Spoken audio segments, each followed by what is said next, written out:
Web series 2022 की शुभकामनाएं सारे व्यूअर्स को।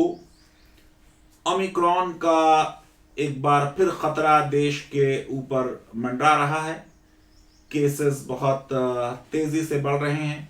मेरी सारे व्यूअर्स से रिक्वेस्ट है कि गैर ज़रूरी तौर पर घर से बाहर ना निकलें और मास्क ज़रूर लगाए रहें, क्योंकि अब वैक्सीनेशन से भी पूरा प्रोटेक्शन नहीं मिल रहा है। सुप्रीम कोर्ट में भारत सरकार ने अपनी कमेटी की रिपोर्ट दाखिल की है। आपको मालूम है कि 2019 के चुनावों से पहले केंद्र सरकार ने संविधान में संशोधन कर पहली बार भारत के इतिहास में इकोनॉमिकली वीकर सेक्शंस के लिए आरक्षण का प्रावधान किया। संविधानविद इस प्रावधान पर प्रश्न चिन्ह लगाते रहे हैं। उनका कहना है कि शायद इसकी संवैधानिकता सुप्रीम कोर्ट अपहोल्ड ना करे, क्योंकि पूरे रिजर्वेशन का लॉजिक सोशल बैकवर्डनेस था।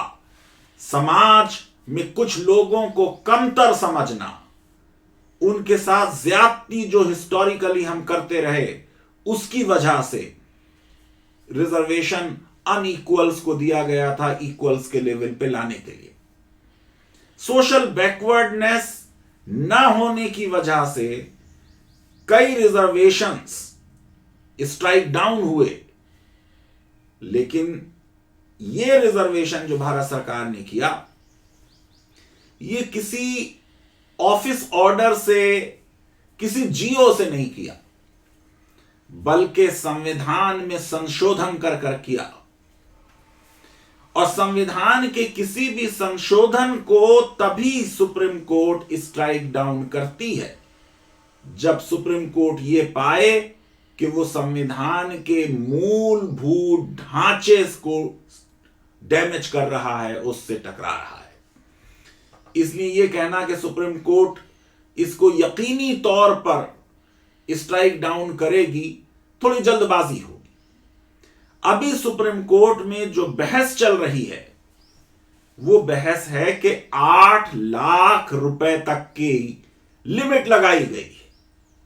यानी अगर आपकी इनकम सालाना एनुअल 8 लाख रुपीस तक है, तो आप ईडब्ल्यूएस रिजर्वेशन के लिए एंटाइटल्ड हैं।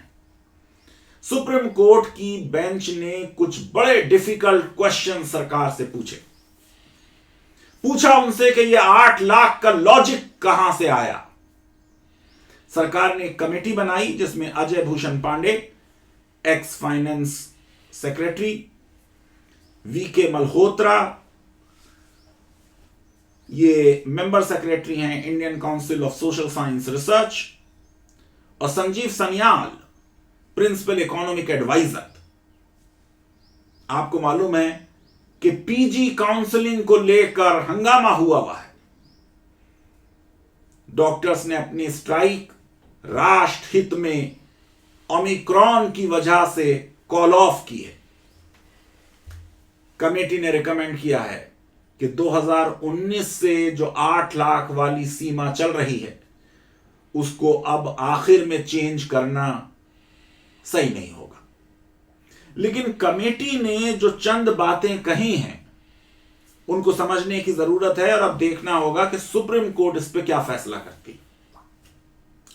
कमेटी ने कहा कि 8 लाख की लिमिट रिटेन की जाए, और उन्होंने कहा कि इस 8 लाख की लिमिट की वजह से ऐसा नहीं है कि समाज का जो फॉरवर्ड क्लास है उसने मेजर बेनिफिट ले लिया हो।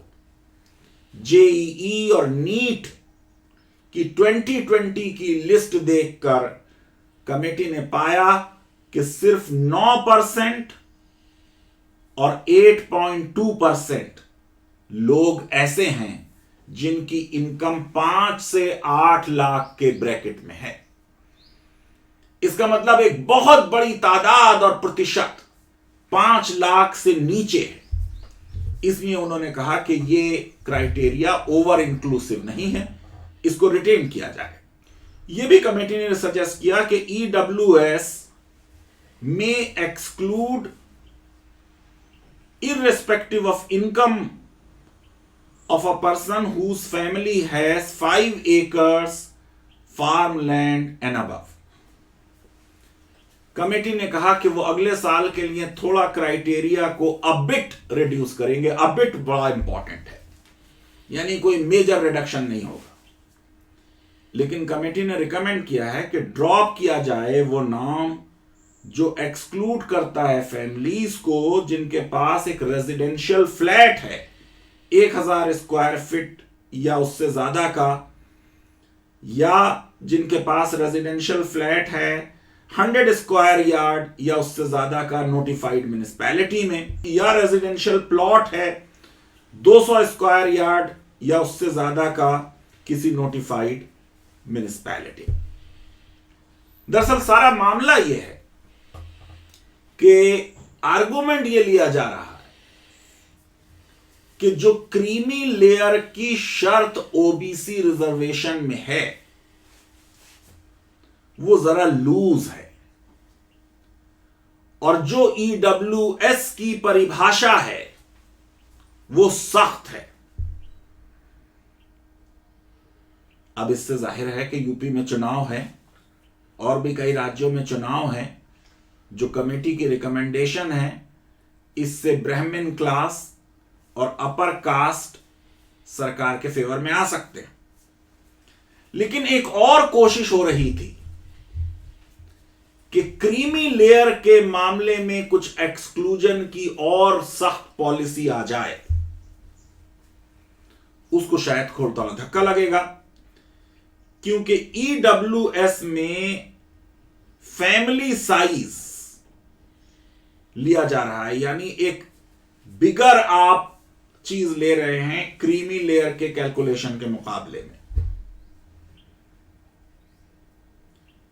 जो क्रीमी लेयर की इनकम है उसमें आप एग्रीकल्चरल इनकम और सैलरी काउंट नहीं करते।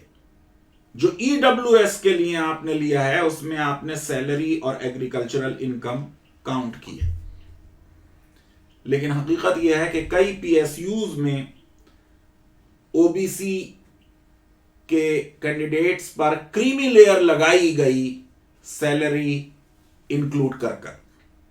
मैं समझता हूं कि एक क्विक रिलीफ काउंसलिंग के सिलसिले में, PG काउंसलिंग के सिलसिले में जरूर सुप्रीम कोर्ट 6 तारीख को देगा, जब इस केस की हियरिंग होगी। आपको मालूम है कि आज से कोर्ट खुल रही है और वर्चुअल हो गई है पूरी कोर्ट, लेकिन इस पूरे मामले में मैं समझता हूं कि अभी बहस होगी और यह देखा जाएगा कि क्या 8 लाख का जो बेसिस है वो वाकई एक रैशनल और लॉजिकल बेसिस है। लीगल अवेयरनेस वेब सीरीज अगर आपको पसंद आती है तो मेरी रिक्वेस्ट है कि हमारे इस वीडियो को वाइडली शेयर करें और हमारे चैनल को सब्सक्राइब करें और बेल आइकन और लाइक जरूर क्लिक करें। बहुत बहुत शुक्रिया, धन्यवाद, थैंक यू वेरी मच।